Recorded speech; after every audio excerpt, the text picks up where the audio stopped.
Oi, Rebeca, mais um vídeo aqui em Lucas. Começar orando, né? Seria bom pedir na direção de Deus. Deus amado, em nome de Jesus, abra nossa mente por meio do Teu Santo Espírito para que a gente possa entender aquilo que o Senhor quer revelar na Tua palavra. Ajuda-nos e guia-nos, porque a palavra é Tua, ela é santa, ela não muda e a gente te agradece. Em nome de Jesus, amém. Ok, então, capítulo 8. A gente vai começar. Eu sempre esqueço de abrir o capítulo aqui. Pronto, tá aberto. Ali começa com Jesus, né? Falando sobre algumas mulheres haviam sido curadas. Ali, Maria, chamada Madalena, se não me engano, tá em João, essa história, né?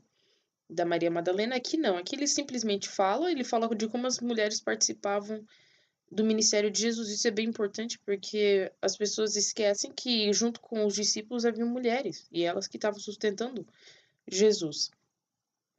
Aí Jesus começa a falar sobre a parábola do semeador. O que é importante a gente notar nessa parábola? Primeiro que escutar as palavras, ouvir o significado, tudo, tem duas ideias. Primeiro, ouvir é primeiro tu escutar e discernir. É uma coisa assim bem importante para te notar. De que a fé ela vem para pregar. Tu pode abrir depois Romanos 10:17, diz que a fé vem pelo ouvir. Mas a gente precisa entender o que Jesus tem a ver, a ideia de ouvir. Não é apenas entrar por um ouvido e sair pelo outro, né? Ele começa falando daqueles que ouvem a palavra e recebem, né? Jesus, ele é o que está semeando. Isso é óbvio, ele é o semeador. E a palavra de Deus é a semente, né? De acordo com João 4, 35, 38. E essa semente ela tem o poder para dar vida e ela pode produzir frutos. Mas a semente ela só pode fazer alguma coisa se ela tem um solo fértil. E aí que ele começa a falar, na verdade, sobre os solos, né? E ele começa então com 3 que não produzem e 1 que produz. E isso é bem importante a gente notar porque a prova de salvação de alguém vem pelos frutos. Nota que Jesus está falando aquilo que eles produzem. Então, muitas vezes a gente pensa, a fé vem pelo ouvir. Sim, ouve, mas ouvir é só entrar pelo ouvido, sair pelo outro? Não. Precisa dar fruto. E o primeiro ali, deixa eu ver aqui qual, é aquele que ouve a palavra de Deus, mas ele permite que o diabo leve embora. Seria aquela pessoa que praticamente nem tá nem aí para Deus. Ela ouve, tá, entra pelo ouvido e sai pelo outro, né? O coração é duro. O ser humano já tem a mente caída mesmo e muitas pessoas rejeitam Cristo sem que tu fale. Claro, uma primeira rejeição não quer dizer uma vida inteira de rejeição, né? Até porque a gente não se converteu na primeira mensagem que ouviu. Tem o solo raso, é aquele que é bem emocional, que escuta, que adora a mensagem de Deus, mas ela perde o interesse e simplesmente para por aquilo. Seria aquela pessoa que entrou na igreja quando criança, talvez, né? Um exemplo. Ficou na igreja e depois foi embora. Não tava nem aí, né? Ou ainda fica na igreja, mas não dá fruto nenhum, porque ela simplesmente é um mero idor, né? Ele vai pra igreja. Essa palavra não existe. E ali fala daquele que tem sol, né? Esse sol representa as dificuldades que todos os cristãos passam. E na semente, se ela não tem raízes, ela seca. Então elas não dão fruto. Daí no verso 7 e 14 fala do solo com os espinhos. Eu acho interessante esse porque esse daqui chega a brotar. E se tu olhar lá no verso, ele vai dizer: "E caiu entre os espinhos, né, que ouviram, mas eles, o que? Eles são sufocados, eles estão indo por diante, eles estão continuando. Eles não dão fruto com perfeição. Então, eles estão indo na igreja, pode até fazer uma coisa ou outra, mas é aquela coisa assim que ela não multiplica. Por quê? Porque essas ervas daninhas, que são as riquezas, as coisas da vida, ela deixa tomar conta. Então, Jesus fica tipo Jesus pro domingo, né? O solo bom, que aquele é produtivo. É bom notar que aqui tem vários frutos, não é somente, tem que dar 100 por 1. Mas Jesus está falando que aquele que recebe no coração é salvo e prova por meio dos frutos. Os frutos às vezes não são tão grandes como a maioria, ou pode ser maiores, mas elas dão fruto, que é a prova da vida espiritual. Por isso que a gente viu lá sobre não julgueis, mas daí Jesus fala julgue pelo fruto. Ele já está dando aqui. Então a fé ela não é uma questão de você ser inteligente, mas é de preparar teu coração, o solo, e receber pela fé Jesus, né? E muitas vezes as pessoas são cegas para essas verdades. A Bíblia vai dizer lá em 1 Coríntios que Deus não chamou muitos sábios. Por quê? Porque eles acham que eles sabem. E eles acham que é bobagem o evangelho. E tem muita gente que se faz de cego. Ah, eu não entendo a Bíblia. Mas até as criancinhas estavam ouvindo essas parábolas. Parábola é praticamente uma historinha que tem um tema central que não é necessariamente verdadeira, mas que elas são com fatos do dia a dia. Jesus está falando com o povo, povão. Seria mais ou menos assim, tu tentar explicar para uma criança uma história com uma moral, ou para pessoas normais e ter uma moral da história. Então, ali depois aparece Jesus dizendo que aqueles que são da família dele são aqueles que ouvem a verdade dele e seguem. É muito importante notar que naquela época, se uma mãe chamasse um filho e ele não fosse, era uma coisa horrível. Era desrespeito. Mas eles já estavam chamando Jesus de louco e ela tinha intenções ali de parar ele, né? E Jesus está falando que a família de verdade não é aquela que tem sangue.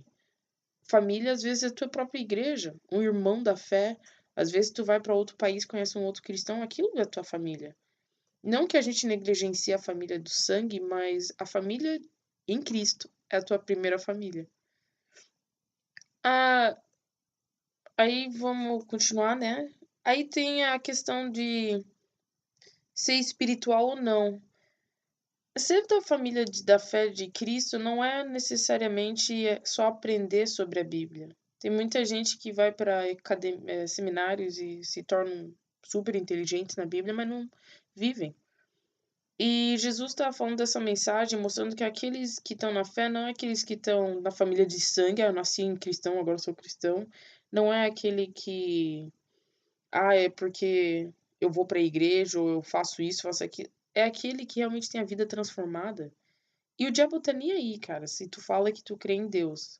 O Tiago 2 já vai dizer que eles até tremem. Até no próximo ali sobre os demônios, os dois endemoniados, notem que eles rogam a Deus, eles reconhecem que Jesus é Deus, e eles têm aquela, tipo, né? Mas eles não seguem a Cristo. E isso é óbvio. Bem, falando ali de, da questão dos endemoniados, né?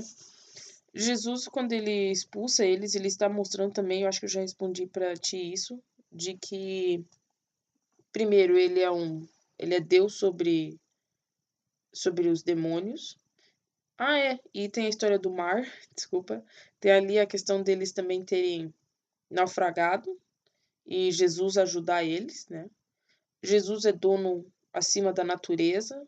Então, nessa história aqui de Lucas, tu pode ver que eles estão mostrando como Jesus, porque para aquela época isso era muito importante, né? Ele curava, ele era dono acima da vida e da morte, porque daí depois tem a história de Jairo e da mulher com hemorragia. Ele tem poder sobre vários demônios, então isso está mostrando o quanto Jesus é Deus. Essas histórias, elas estão agrupadas dessa forma.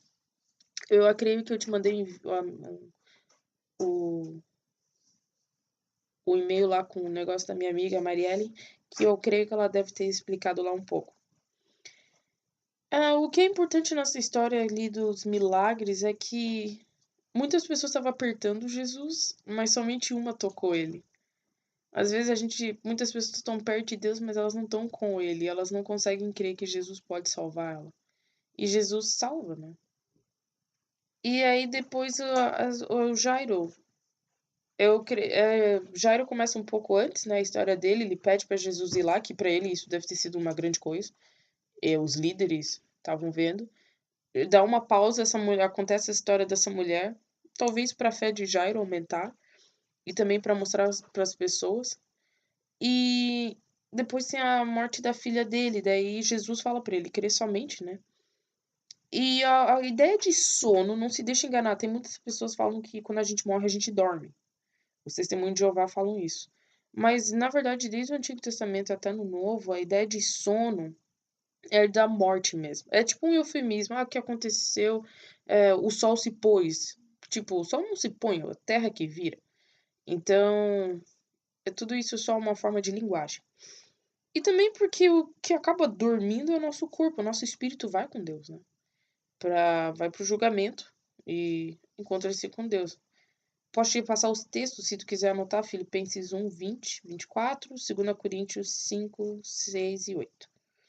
Aí o corpo vai ser despertado para a ressurreição, né? E ela vai ter a imagem de Cristo. 1 João 3, 1 e 2. Deixa eu ver se eu ainda tenho tempo para ti. Cara, já passou meu tempo. Mas enfim, os evangelhos registram mais ou menos 3 ressurreições, né? O da filha da viúva, a filha de Jairo e a morte de Lázaro. Eles ressuscitam, é importante notar que Jesus leva sempre Pedro, Tiago e João. E até na transfiguração, Jesus está ensinando sobre ele, sobre a morte, porque Tiago ele vai ser mártir, o primeiro morto por Cristo. João vai ser o último a morrer e Pedro foi acredito, né, que ele também ia morrer por Cristo. E eu acredito que Jesus mostra essas lições de mostrar que ele tem o poder sobre a vida e a morte. E ele leva eles para eles verem de perto o que aconteceria mesmo eles enfrentando a morte por Cristo, que eles iriam ressuscitar no último dia, né? Jesus é vitorioso sobre os demônios, sobre a morte, sobre o mar e as águas, sobre tudo, sobre todas as coisas. Então, espero que esse vídeo tenha te ajudado. Obrigado, Jesus, por esse tempo. E obrigado, Rebeca, também.